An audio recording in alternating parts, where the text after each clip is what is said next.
সকালবেলা মাম্মামকে ঘুম থেকে তুলতেই আমার অনেকটা সময় চলে যায়। এই যে ডাকছি তো কিছুতেই উঠবে না, এখন প্রায় 9টা 9:30 বাজতে যায়, কিছুতেই উঠবে না। ঠান্ডা ওয়েদার, তো বৃষ্টি পড়ছে, তোমরা জানো, তোমাদের ওখানেও নিশ্চয়ই হচ্ছে। তো গুড মর্নিং সবাইকে, আশা করি তোমরা সবাই ভালো আছো, সুস্থ আছো। তো আমি অনেক ভালো আছি আর সুস্থ আছি। এই দেখতে পাচ্ছ আজ যাবো 2 দিন ভোর বৃষ্টি হচ্ছে। সকালবেলার কাজকর্ম দেখো, যে ফ্রিজের এইগুলো আমি সমস্ত কিছু বের করে রেখে দিচ্ছি, আর এগুলো তো কবেই কেচেছি, শুকানোর কোনো নামগন্ধ নেই। তো বাইরে আরও জামাকাপড় কেচেছিল। তো সব বাড়িতে কারা কারা এসছে দেখে দিই। দিদা এখানে ঠাকুর ঘর পরিষ্কার করছে, উনি নিজের মতো এই ঘরে একাই থাকে, তো উনি ওনার কাজ করছে। আর এদিকে দেখো আমাদের বাচ্চা পার্টি চলে এসেছে, আর এদিকে মিঠাইয়ের পাপা কম্পিউটারে কিছু একটা কাজ করছে দরকারি। এখানে মিঠাই শুয়ে শুয়ে ফোন দেখছে। আর আমার ঘরের কাজ প্রায় অনেকটাই এগিয়ে আছে, সকালে প্রায় রান্না হয়ে গিয়েছে। এটা হলো মাম্মামের দুধ গরম করেছিলাম, তো এই দুধটা মাম্মামকে খাওয়াবো সকালবেলা, দুধ বিস্কুট। আর এইদিকে দেখো এগুলো সমস্ত কিছু পরিষ্কার করবো। রান্নাঘরের অবস্থা কিন্তু খুবই খারাপ। আজকের ভিডিওটা এই কারণেই তোমাদের সাথে শেয়ার করছি যে রান্নাঘর পরিষ্কার করব। সকালবেলা মা রান্না করেছিল আলু দিয়ে মাছের তরকারি, এখানে পান্তা ভাত রয়েছে, এটা মিঠাইয়ের পাপাকে দিয়ে দেবো। আর এখানে আলুর তরকারি আছে, আমরা খেয়ে নেবো মুড়ি দিয়ে। তো মিঠাইয়ের পাপাকে আমি একটা বড় দায়িত্ব দিয়েছিলাম, সকালবেলা পান্তা ভাতটা খেয়ে আমাকে কিন্তু ফ্রিজটা পরিষ্কার করে দিতে হবে। ও কিন্তু আমার কথা মতো কাজ করছিল, কিন্তু কাজ করতে গিয়ে একটা বড়সড় কাজ করে দেবে না। এই যে আমাদের অল্প করে মাংস আনা হয়েছে, যেন কাল তো রান্না পুজো, এইসব আমরা আর পরের দিন খাবো না, তো আজকেই সব খেয়ে শেষ করে দেবো, সেই বুঝেই মাংসটা আনা হয়েছে। আর এদিকে এনাকে বলেছি ভালো করে কিন্তু ফ্রিজটা পরিষ্কার করতে হবে। এখানে দেখো বাচ্চাগুলো সব বসে বসে টিভি দেখছে, মাম্মাম।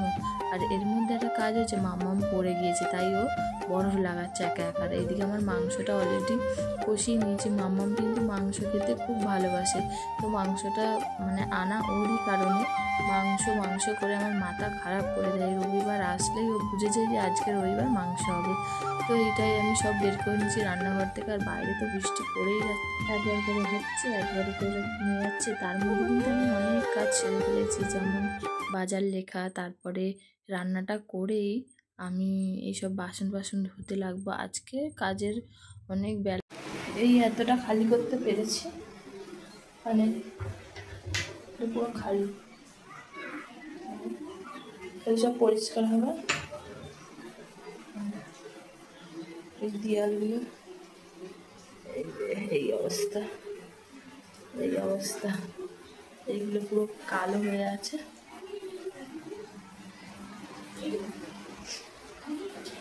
এক গামলি বাসন মেজেছি সবে, আর বাইরে পড়ছে মুষলধারায় বৃষ্টি। আর এই যে এগুলো সব মাজতে হবে।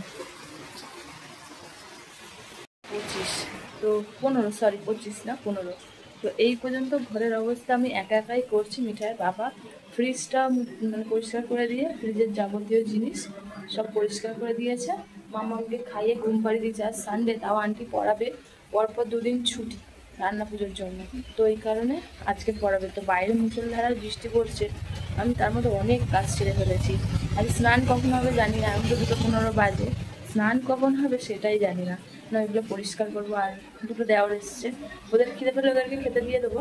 আর বাদ বাকি কাজগুলো আমি তাড়াতাড়ি ফিনিশ করে নিই, অনেক কাজ পড়ে রয়েছে। তো চলো ব্লগটা দেখতে থাকো, আশা করি তোমাদের ভালো লাগবে। এইগুলো মাঝামুঝি করতে হবে। এইগুলো দেখছো টাল হয়ে আছে সব, আর বাইরে কিন্তু অঝরে বৃষ্টি পড়ছে, সব পরিষ্কার করতে হবে। 1 রাউন্ড মেরেছি, এগুলো সমস্তটা বাইরে। ফ্রিজটা জল দিয়ে মুছেছে, কি অবস্থা করেছে, পরিষ্কার হয়নি, জল, ছি। ছেলে মানুষের হাতের কাজ, কি বলবো। তো এটাকে আমি পরে মুছে নেবো, যে জল ভর্তি নোংরা, কি যে করে, থাক খোলা।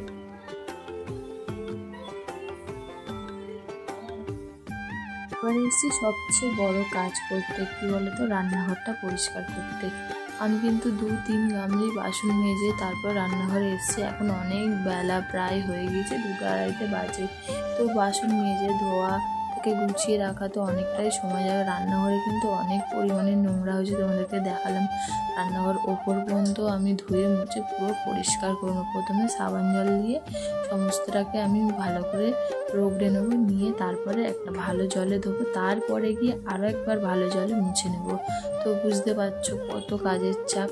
তো এর মধ্যেই মামামকে খাইয়ে ঘুম পাড়িয়ে দিচ্ছি, কারণ ও কিন্তু পড়তে যাবে। তোমাদেরকে তো বললাম ওকে ঘুম পাড়লে হয়তো আমি এইসব কাজ কিছুই করতে পারতাম না, কান্নাকাটি করতো। তো ভালোই হয়েছে, ওর কাজটা করিয়ে ওকে ঘুম পাড়িয়ে দিয়েছি। তো এইদিকে আমি একার মতো কাজ করি, কিন্তু আমার এখনও পর্যন্ত খাওয়া হয়নি। খিদে পাচ্ছে কিন্তু কাজে লেগেছি, আর ওইসব একবার কাজে ঢুকলে আর খাওয়া দাওয়া না হয় আমার মনে হয় না যে কখন খাবো। খাওয়া দাওয়া না আমি ভুলে যাবো, সত্যতা কাজে লেগে পড়ি।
রান্নাঘর পুরো পরিষ্কার ক্লিন করে নিয়েছি,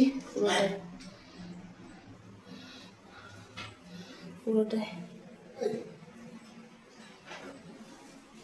এগুলো মুছে মাছে কমপ্লিট।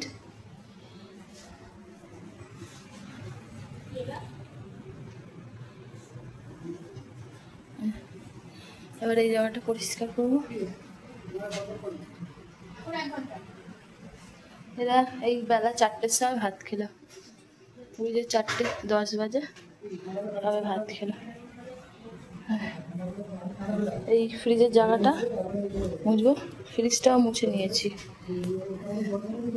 ফ্রিজটাও পুরো সুন্দর করে মুছে রেখে দিয়েছি। এই ফ্রিজটাকে সরিয়ে এই জায়গাটা মুছতে হবে, কি নোংরা হয়েছে। ফ্রিজটাকে একটু সরাও তো,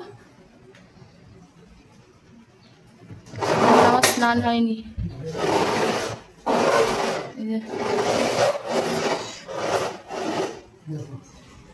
ইস, পেছনটা অবস্থা দেখেছো, একেই বৃষ্টিটা পড়েই ফালতু করে দিয়েছে সব সাথে। ওর জন্য তো টিভিটা বন্ধ করে দিলাম।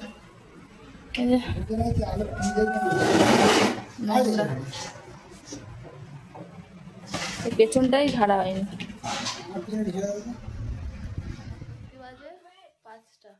এসছি, এবারে খাবো, খুব জোর খিদে পেয়ে গেছে। আমি আর মিঠাই পাপা খাবো, আর মিঠাই গেছে পড়তে। তো চলো কি রান্না করেছি তোমাদেরকে দেখিয়ে দিই একবার। 5টার সময় স্নান, তারপরে খাওয়া। হ্যাঁ, এখানে মাছের তরকারি আছে, এখানে মাংস, আর থালা পড়ছে, আর এই যে থালা দুজনের। চলো খেয়ে নি। 5টা 10, আর যে হারে মানে 5টা 10 না 15 ওই হতে যায়, খেয়ে নিচ্ছি। 10 মিনিটে খাওয়া গেছে, মানে খিদে পেয়েছিল এত জোর 10 মিনিটে খেয়ে নিয়েছি। আর যে হারে বাইরে বৃষ্টি পড়ছে তার দরুন কিছুই ভাবে স্যাঁত স্যাঁত স্যাঁত স্যাঁত করছে, ভালোই লাগছে না। সারা ঘর তো এলোমেলো হয়ে আছে। আজকের একটু রেস্ট নেব। মানে পায়ের অবস্থা পুরো খারাপ, মানে সাদা জলে ঘাটলে যেরকম হয় সেরকম অবস্থা হয়ে আছে। আর মিঠাইয়ের পাপা খেয়ে মতো মিঠাইকে আনতে চলে গেছে, ওর টাইম হয়ে গেছে বাড়ি আসার। তো 2 দিন পর পর ছুটি আছে রান্না পুজো উপলক্ষে। তো আর কি আর বলবো, একটু রেস্ট নিই, তারপর আবার সন্ধ্যাবেলায় কি করি না করি দেখাবো। আজ এই পর্যন্তই আপাতত। এখন একটু রেস্ট নিয়ে নিই, নেওয়ার পর আবার আসছি। ঘন্টা রেস্ট নেওয়ার পর শ্বশুরমশাই এসে, ওনাকে বললাম গ্যাসটা বাইরে বের করে দাও, আমি চা করব। তো গ্যাসটা উনি বাইরে বের করে দেওয়ার পর আমি চা করেছি, মামামের খাবার করেছি সবার জন্য। আর এই যে গ্যাস সিলিন্ডারটা এখানেই ফিক্স করেছে, কালকে এখানেই রান্না হবে।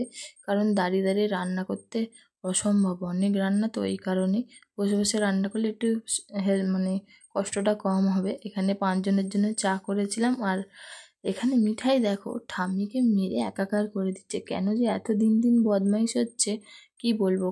কেউ যদি ওকে কিছু বলতে আসে ও তেড়ে এসে তার মুখে গিয়ে খামচাবে, কেন যে এত দুষ্টু হচ্ছে দিন দিন বুঝতেই পারছি না। ওর পাপা ওইখানে দাঁড়িয়ে আছে ওকে সামলানোর জন্য, কিন্তু কিছুতেই ও সামলাতে পারছে না।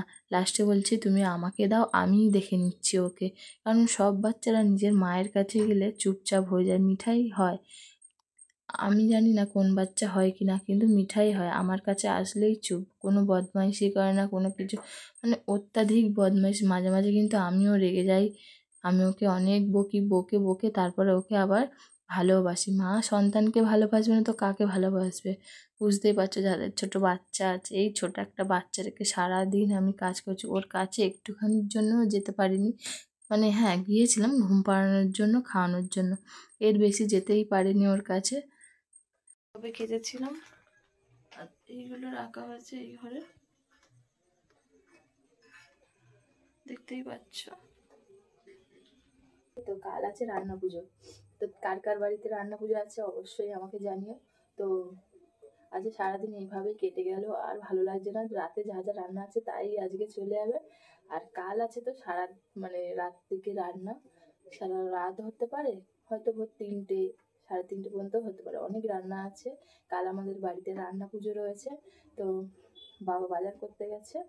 আর কালকে ভালো একটা ব্লগ নিয়ে আসতে পারবো, আশা করি তোমাদেরকে দিতে পারবো। আর আজকের মতো টাটা। আর কি বলবো, যদি ভিডিওটা ভালো লাগে লাইক কমেন্ট আর সাবস্ক্রাইব করো, আর আমার পাশে থাকো, আমাকে সাপোর্ট করো। তো মাম্মাম তো ঘরে রয়েছে, সবাই ঘরে রয়েছে, আর আমি এই ঘরে এসে এডিট করতে। তো কাল আসছে আরও একটা ভালো ভিডিও। তো কাল না, ভিডিওটা আজ যেহেতু কি বার, আজ সানডে, তো কাল রান্না পুজো হবে, রান্না হবে। আর মঙ্গলবার তো খাওয়া দাওয়া। তো এই ভিডিওটা মঙ্গলবার দিন, মঙ্গল বুধবারে পোস্ট হয়ে যাবে রান্না পুজো। তো আজকের ভিডিওটা কাল হবে, তোমরা দেখে নিও। আমি এইভাবে একা হাতে রান্নাঘর পরিষ্কার করেছি, সমস্ত কিছু ঘরে করে নিয়েছি, আমাদের সব পরিষ্কার হয়ে